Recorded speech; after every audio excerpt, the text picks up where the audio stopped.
बच्चों, तीसरी कक्षा में आपका स्वागत है। आज हम एक कविता सीखेंगे पाठ 12 दादा दादी चुप क्यों रहते, जो पेज नंबर 84 पर है। तो आइए बच्चों, हम इस कविता में जानते हैं कि हमारे दादा दादी यानी कि जो ग्रैंड पेरेंट्स हैं वो चुप क्यों रहते हैं। इस कविता में हम पढ़ेंगे और कविता को समझेंगे। तो आइए हम कविता पढ़ते हैं। दादा दादी चुप क्यों रहते, कारण मैंने जान लिया है।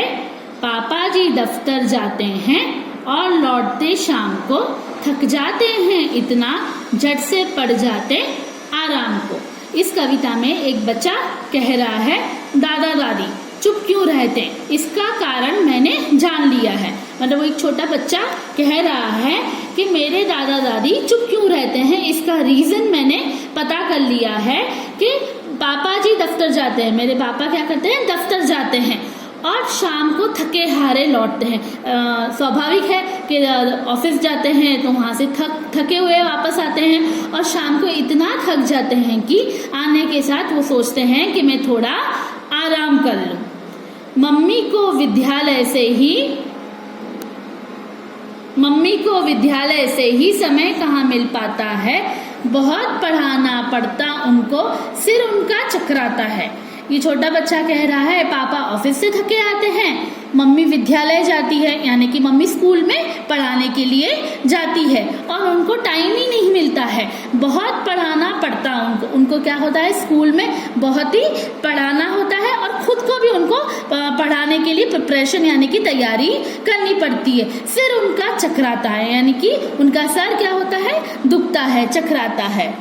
इसका मतलब यह है कि उसकी मम्मी को घर का काम भी करना पड़ता है, स्कूल का काम भी करना पड़ता है, बच्चों को भी देखना पड़ता है, घर को भी देखना पड़ता है, तो वो उसमें इतनी थक जाती है कि उनका सर क्या होता है, चकराने लगता है। हम बच्चे स्कूल से आकर होमवर्क में डट जाते, फिर अपने साथी बच्चों संग खेला करते सुख पाते। हम बच्चे मतलब जो हम घर के बच्चे हैं, जो आप बच्चे देख रहे हैं, वो स्कूल से आकर क्या करते हैं, पहले स्कूल से आते हैं थके हुए, फिर होमवर्क करते हैं, जो अपना स्कूल का रूटीन जो होता है पूरा होमवर्क करते हैं, फिर क्या करते हैं, फिर अपने साथी बच्चों संग जो अपने फ्रेंड्स होते हैं उनके साथ ये खेलने जाते हैं और उसमें खुश हो जाते हैं, मजा करते हैं। तो वो अपने दादा दादी को भूल जाते हैं, सब अपने अपने काम में व्यस्त होते हैं। दादा दादी का कब हमको ख्याल जरा भी आता, हम सब ने तो जमकर उनकी ममता का अपमान किया। अब देखो बच्चे क्या कह रहे हैं, दादा दादी का कब हमको ख्याल आता है, मतलब हमने कब उनके बारे में सोचा, हमने कभी दादा दादी को याद किया कि दादा दादी घर में अकेले हैं। हम सबने तो जमकर उनकी ममता का क्या किया, अपमान किया है, उनके प्यार का क्या किया है, हमने अपमान किया है, हमने उनको कभी याद ही नहीं किया है, हम सबने उनको निग्लेक्ट किया है। लेकिन जो हुआ सो हुआ, अब ऐसा ना हो सोचे, उनके मन के सूने उपवन में हम खुशियों को ही बो दे। लेकिन अब जो हो गया सो हो गया, उसको तो हम बदल नहीं सकते हैं। अब ऐसा ना सोचे, अब हमें ऐसा ना सोचना है और उनके मन के सूने उपवन में उनके मन के सूने उपवन में, उनके मन में जो बगीचा है प्यार का, हमें क्या करना है, उसको खुशियों से, उसके प्यार से हमें भर देना है। जैसे हम खाली बगीचा होता है, जैसे हम उसमें ट्री डालते हैं, छोटे छोटे पौधे डालते हैं, उसको पूरा भर देते हैं, वैसे ही हमारे दादा दादी के मन को हमको क्या करना है, खुशियों से भर देना है। दादा दादी से हम जी भर बतियाएं, हंसले खेले, दादा दादी रहे न चुप चुप, नहीं अकेलापन झेले। दादा दादी से हम जी भर बतियाएं, मतलब हम दादा दादी से क्या करते हैं, जी भर बातें करनी चाहिए, उनके साथ हंसेंगे, उनके साथ खेलेंगे, उनके साथ कहानियां सुनेंगे, उनको अकेला अकेला हम लोग नहीं रहने देंगे। जब दादा दादी अकेले बैठे रहते हैं तो उनको लगता है कि हमारे जीवन में उनकी कोई महत्वपूर्णता ही नहीं है, उनका कोई इम्पोर्टेंस ही नहीं है हमारी लाइफ में, तो हमें उनको ऐसा महसूस नहीं करने देना चाहिए। उनके साथ खेलना चाहिए, उनके साथ हमारे पूरे दिन की जो रूटीन होती है, जो बातें होती है, थोड़ी बहुत शेयर करनी चाहिए, उनके साथ बैठ के हमें खाना खाना चाहिए, उनके साथ से हमें कहानियाँ सुननी चाहिए, उनके साथ से हमारा जीवन हमें कैसे आगे बढ़ाना चाहिए, कुछ ना कुछ उनके साथ हमें सीखना चाहिए। तो बच्चों, इस कविता में पता चलता है कि दादा दादी चुप क्यों रहते हैं।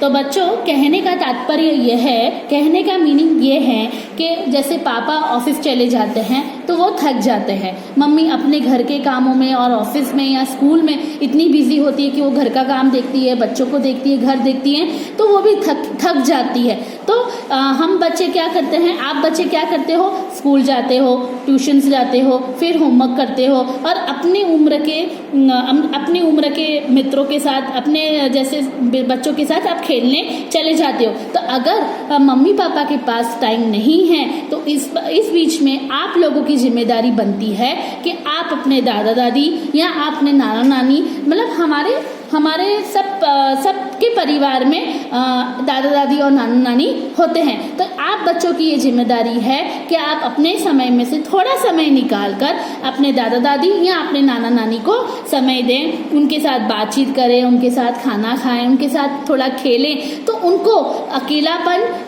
अकेलापन महसूस नहीं होगा और उनको ऐसा नहीं लगेगा कि हमारे लिए किसी के पास टाइम नहीं है, हमारी कोई इम्पोर्टेंस नहीं है, हमारा कोई महत्व नहीं है, क्योंकि उन्होंने भी अपनी सारी पूरी उम्र आपके पापा की ज़िंदगी सफल बनाने के लिए, आपकी मम्मी की ज़िंदगी सफल बनाने के लिए उन्होंने अपनी पूरी ज़िंदगी लगा दी है।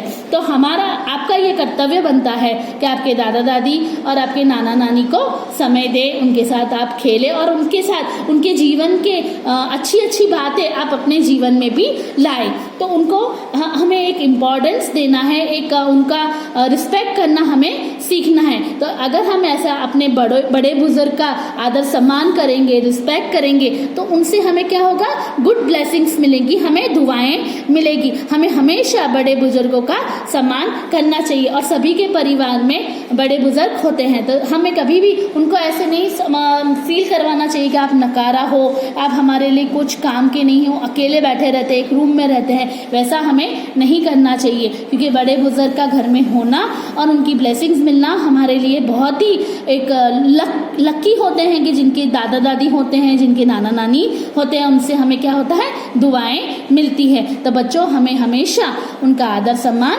करना चाहिए। तो इस कविता में यही हमने सीखा है। बच्चों, मुझे आशा है कि आपको ये कविता समझ में आई होगी और आप भी अपने दादा दादी और नाना नानी को रिस्पेक्ट देंगे। धन्यवाद।